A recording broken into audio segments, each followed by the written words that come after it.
How to invest in gold ETFs. Investing in gold ETFs is far more straightforward than buying the commodity itself. Here's a general guide. 1. Open a brokerage account. If you don't already have one, open an account with a reputable online broker. 2. Research the different gold ETFs, comparing their expense ratios, trading volume, and assets under management. 3. Place an order. Once you've chosen an ETF and have its ticker symbol, place an order through your brokerage platform.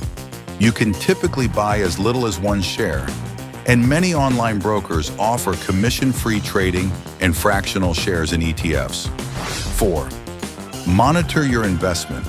Keep track of your ETF's performance and keep abreast of changes in the sector. There are many gold ETFs. We will consider two of the most popular choices: SPDR Gold Shares, GLD.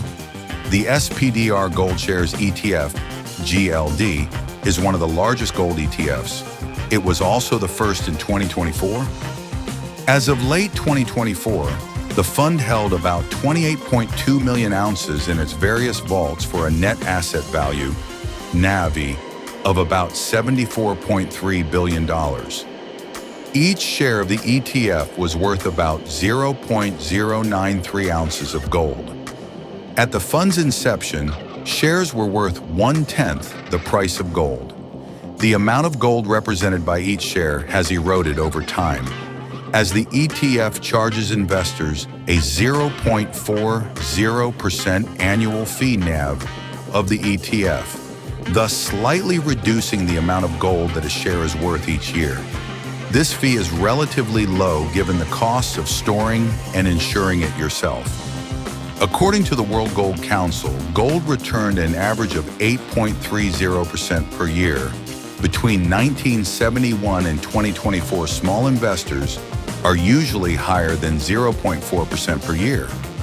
As such, gold ETFs are an efficient vehicle for investing in gold. Leveraged and inverse gold ETNs. Leveraged and inverse gold funds are also available. These are more complex than ETFs because they do not physically hold the asset in trust. Instead, leveraged and inverse funds are usually traded as exchange-traded notes, ETNs, debt obligations of the ETN's underwriter. The price of an ETN tracks a commodity index. However, an ETN depends on the creditworthiness of the underwriter, and investors aren't buying a stake in the gold that's held. Leveraged and inverse gold ETNs are intended only for short-term trades. They track gold's daily moves, not the long-term changes. The use of leverage can magnify losses from volatility. Inverse gold funds have negative expected returns in the long run because gold prices generally rise in a fiat money system. Below are two of these ETNs. Key differences between physical gold and gold funds. Physical gold. Buy and sell. Government mints, private mints, precious metals dealers, and jewelers.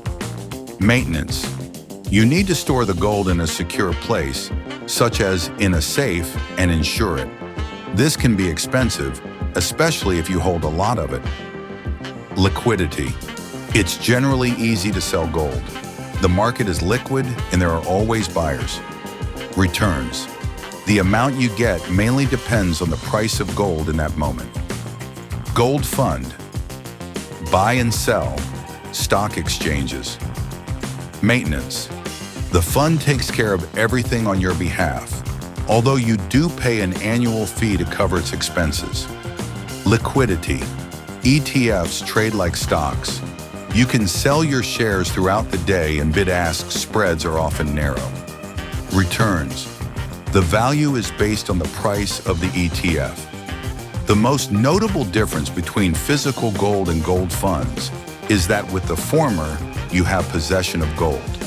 With funds, you are investing in gold, but somebody else holds it on your behalf. This direct ownership lets you physically handle and securely store your gold, granting you complete control without concerns about tracking errors or the broader market's fluctuations. Investing in gold funds means your investment is in gold indirectly, with the physical asset held and managed by professionals on your behalf. This method of investing is typically more efficient for several reasons. Easy to trade. Buying and selling shares in gold funds can be done quickly online without the physical handling, storage, and security concerns. No storage worries. Like romance movies don't show you how they live happily ever after, so too old stories about finding a treasure chest of gold don't go into the detail of the logical hassles of securing and insuring the metal. Investors don't need to secure storage or insure the physical gold when investing in these funds. Professional management.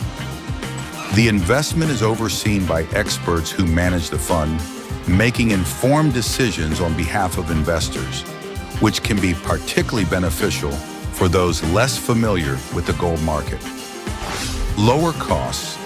While gold funds incur expense ratios, these fees are generally lower than the combined costs of buying, storing, and insuring physical gold, making it usually more cost-effective.